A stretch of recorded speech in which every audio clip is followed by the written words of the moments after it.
IPC के जिस section में आएंगे तो न्यायालय की शक्ति यानी कि जो कोर्ट की शक्ति है उसके बारे में बात करते हैं धारा 26 में, यानी कि सेक्शन 26 में इसके बारे में प्रावधान दिया हुआ है जो अध्याय 3 के अंतर्गत आता है। तो न्यायालय की आईपीसी यानी इंडियन पिनल कोड में क्या शक्ति होती है, बिल्कुल स्पष्ट है।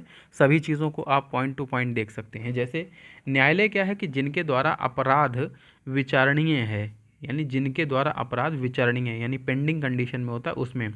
तो इस संहिता के अंतर्गत क्या रखा गया है कि अन्य उपबंधों के अधीन रहते हुए, यानी दूसरे जो इसके पैरेलल लॉज हैं उनके अधीन, उसके अंतर्गत ही रहना है, उसके ऊपर नहीं जाना है, यानी इस कॉन्ट्रारी नहीं करना है, किसी दूसरे अगेंस्ट लॉ नहीं चला जाना है। इसलिए भारतीय दंड संहिता 1807 का 45 के अधीन किसी अपराध का जो विचारण है वो कैसे होगा, उच्च न्यायालय द्वारा किया जा सकता है, यानी कि जो अपील है विचारण है उच्च न्यायालय द्वारा किया जा सकता है, या फिर सेशन न्यायालय द्वारा किया जा सकता है, या फिर किसी अन्य ऐसे न्यायालय द्वारा किया जा सकता है कि जिसके द्वारा विचारणीय होना प्रथम अनुसूची दर्शित किया गया है।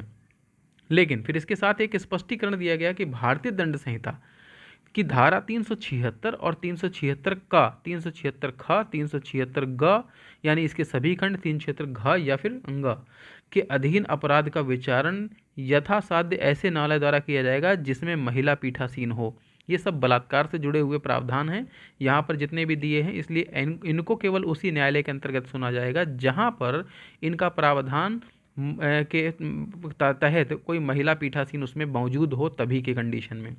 किसी अन्य विधि के अधीन, कोई अन्य दूसरा विधि है उसके अधीन क्या होता है, किसी अपराध का विचारण जब उस विधि में इस निमित्त कोई न्यायालय उल्लेखित है तब उस न्यायालय द्वारा किया जाएगा, और कोई न्यायालय इस प्रकार उल्लेखित नहीं है, यानी कि जब कोई इसके अंदर कोर्ट का किसी मेंशन किया जाएगा तो वो कोर्ट दर्शाया जाना चाहिए। उस कंडीशन में क्या है कि उच्च न्यायालय द्वारा उसको भी किया जा सकता है, और इसके अलावा न्यायालय उस न्यायालय द्वारा किया जा सकता है जिसके द्वारा उसका विचारणीय होना प्रथम अनुसूची में दिया गया हो, यानी फर्स्ट पैरा में दिया हो। तो ये कंडीशन है यहाँ पर न्यायालय द्वारा किसी कार्य को कारित करने के लिए। तो उम्मीद है कि इससे बहुत अच्छी चीज़ आपको क्लियर हुई होगी। देखिए, चैनल पे आप नए हैं तो चैनल को सब्सक्राइब कर लें, इसके अलावा चैनल बेल आइकन प्रेस कर लें जिससे आपको टाइम पे हमारे नोटिफिकेशन मिलते रहें।